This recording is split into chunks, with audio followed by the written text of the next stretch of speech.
खबरों में आगे बढ़ते हैं तो इस वक्त की बड़ी खबर आपको बता देते हैं जो मोतिहारी से आ रही है। सीएम नीतीश कुमार का मोतिहारी दौरा है और बजरिया के चलाहा में जनसभा को संबोधित करेंगे। कई योजनाओं का उद्घाटन शिलान्यास भी करेंगे।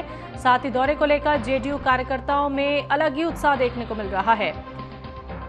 तो बड़ी खबर आपको बता रहे हैं, सीएम नीतीश कुमार के दौरे को लेकर तैयारियां पूरी कर ली गई हैं।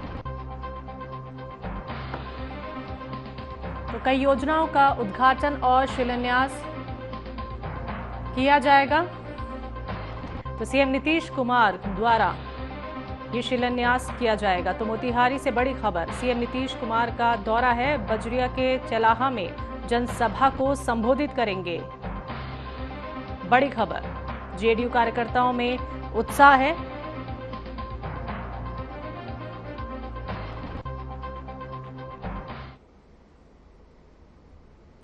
तो प्रियंका गांधी वाड्रा 26 सितंबर को मोतिहारी के गांधी मैदान में एक महत्वपूर्ण जनसभा को संबोधित करेंगी, जिसे बिहार में कांग्रेस के पुनरुत्थान और 2029 लोकसभा चुनाव की मजबूत शुरुआत के रूप में देखा जा रहा है। आपको बता दें कि पूर्णिया के सांसद पप्पू यादव ने प्रेस कॉन्फ्रेंस में कहा कि ये रैली संविधान और लोकतांत्रिक मूल्यों को बचाने के लिए एक बड़ी क्रांति का प्रतीक बनेगी। तो पप्पू यादव ने आगे कहा कि प्रियंका गांधी को देश की सबसे सशक्त आवाज और इंदिरा गांधी की सच्ची उत्तराधिकारी हैं, जो महिलाओं, बच्चों और युवाओं के बीच मुस्कुराहट बिखेरती हैं। वहीं पप्पू यादव ने आगे ये भी कहा कि बीजेपी सरकार पे प्रहार करते हुए ये सरकार देश की सुरक्षा, आर्थिक मुद्दों और रोजगार जैसे हर मोर्चे पर विफल साबित हो रही है। ये रैली पूर्वी चंपारण से शुरू होकर पूरे बिहार में फैलेगी। तो कांग्रेस को बिहार में पूर्ण रूप से स्थापित किया जाएगा, ये कहना है पप्पू यादव का। और ये रैली 2025 से 2029 तक देश बचाने के अभियान का हिस्सा है।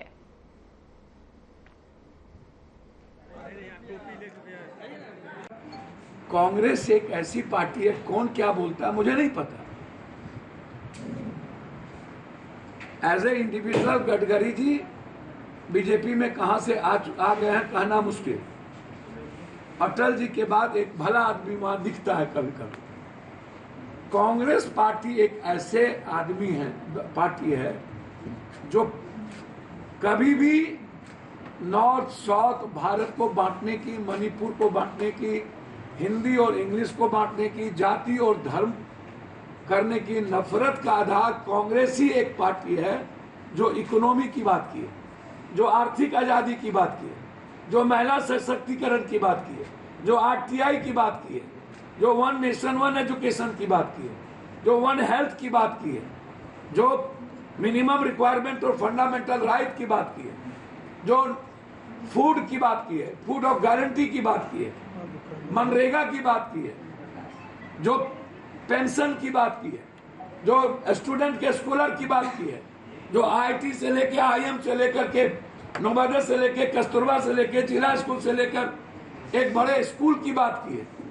कांग्रेस पार्टी ही एक ऐसी पार्टी है जो भारत को अंबेडकरवादी सोच और गांधी की सच्चाई और सुभाष चंद्र बोस की आजादी के विचारों के आधार पर, चाहे वो बैंकिंग सिस्टम हो, चाहे राज रजवाड़े का मुद्दा हो, चाहे भारत के विदेश पॉलिसी का मुद्दा हो, भारत आत्मसम्मान और स्वाभिमान से जीने का मुद्दा हो, वह सिर्फ वर्ल्ड में इकोनॉमी जब इम्बैलेंस हो गया था तो मनमोहन सिंह ने उस इकोनॉमी को बचाया।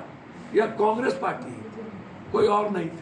ना तो पूंजी निवेश हुआ, 3.5 से 4.25 करोड़ लोगों का पलायन, कोरोना में बिहार के साथ सौतेलेपन का व्यवहार, मोतिहारी की सारी फैक्ट्रियों को डबल इंजन की सरकार में बीजेपी के वर्कर ने मोतिहारी चीनी मिल से लेकर लगभग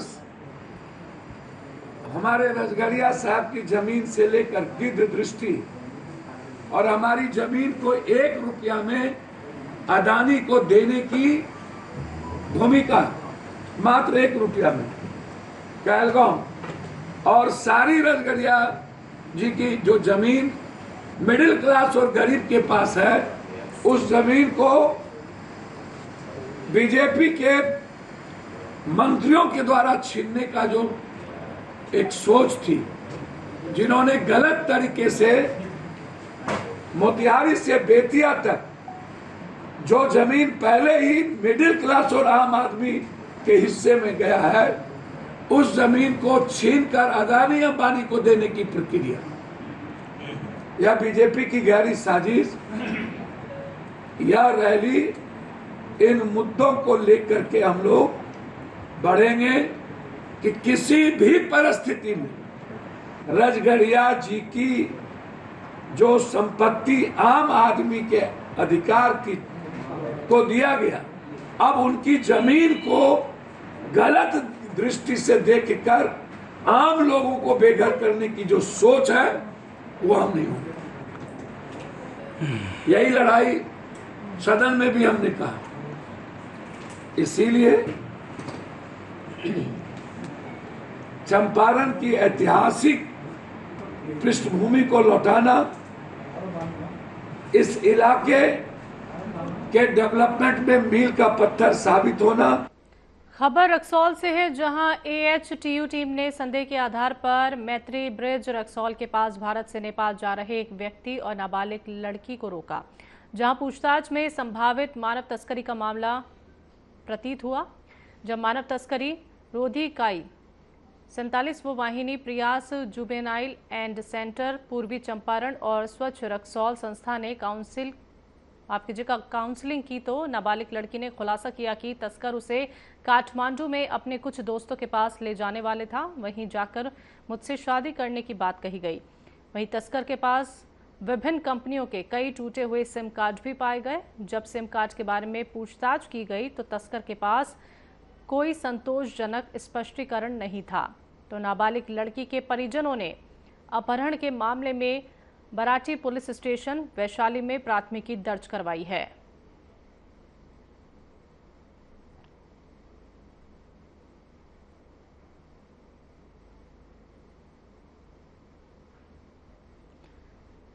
तो आपको बता दें कि पुलिस ने आरोपी को गिरफ्तार कर लिया है। भारत नेपाल सीमा पर नाबालिग को बचाया गया। SSB ने मामले में पूछताछ की है।